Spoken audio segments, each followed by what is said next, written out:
Untuk mengetahui sepak terjang, gimana kalau kita ulik berbagai keunggulan Anies saat menduduki berbagai jabatan. Pertama kali nama Anies Baswedan mencuat ke publik terjadi pada kisaran tahun 2007 kemarin saat dirinya dilantik sebagai Rektor Universitas Paramadina.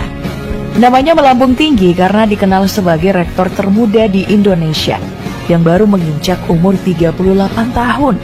Walau masih tergolong muda, saat itu Anies memperlihatkan kompetensinya sebagai akademisi handal.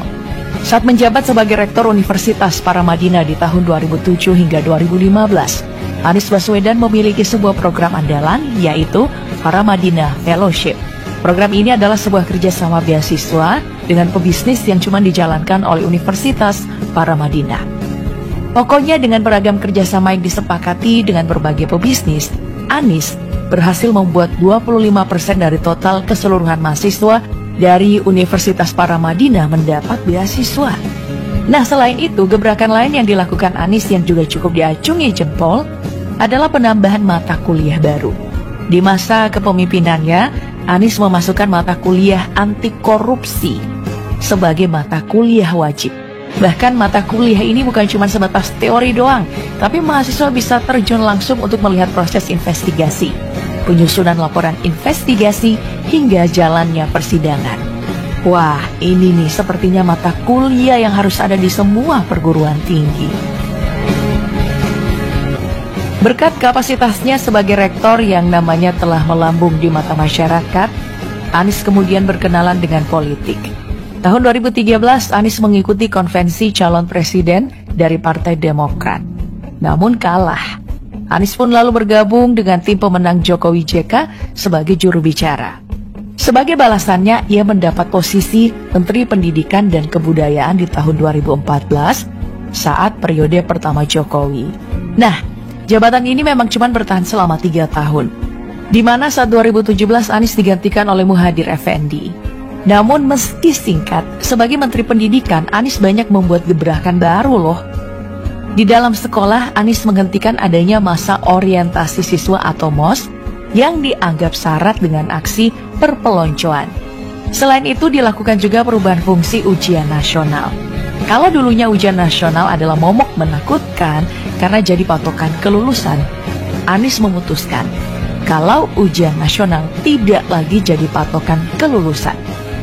Pada bagian penyelenggaraan pendidikan tidak kalah heboh. Sebelum Anies menjabat, Indonesia mengalami perubahan kurikulum dari kurikulum 2006 ke kurikulum 2013. Nah, Anies menilai kurikulum 2013 ini masih sangat rumit untuk dijalankan, entah itu bagi sekolah, guru, dan juga siswa. Jadi, dirinya menghentikan kurikulum 2013 dan ingin memperbaikinya secara bertahap.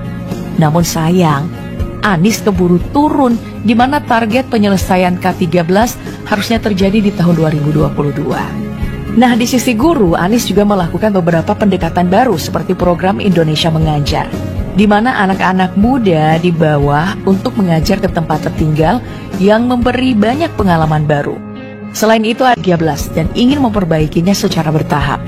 Namun sayang, Anies keburu turun, di mana target penyelesaian K13 harusnya terjadi di tahun 2022. Nah, di sisi guru, Anies juga melakukan beberapa pendekatan baru seperti program Indonesia Mengajar, di mana anak-anak muda di bawah untuk mengajar ke tempat tertinggal yang memberi banyak pengalaman baru. Selain itu ada juga program guru garis depan, yaitu pengabdian guru berstatus PNS di wilayah terdepan, terpencil, dan tertinggal. Ada juga beberapa gerakan kecil dan berarti yang dilakukan Anies untuk meningkatkan mutu pendidikan. Mulai dari gerakan Indonesia membaca dan menulis dan sekolah hari pertama, di mana orang tua dihimbau mengantar anak ke sekolah saat baru masuk. Gerakan kecil kayak gini nih yang biasanya punya efektivitas yang jauh lebih besar ketimbang program-program miliaran rupiah. Oh iya, belum lagi soal beasiswa unggulan, Anies jadi salah satu yang pertama loh mengusulkan beasiswa kece tersebut. Berangkat dari kursi Menteri Pendidikan, perkenalan Anies dengan politik pun makin erat.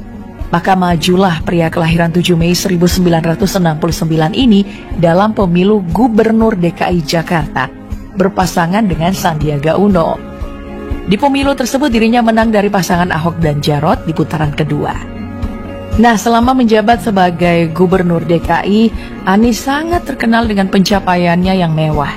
Contohnya seperti Jakarta International Stadium yang menghabiskan 4,5 triliun rupiah atau sirkuit Formula E yang pembangunannya memakan 190 miliar rupiah.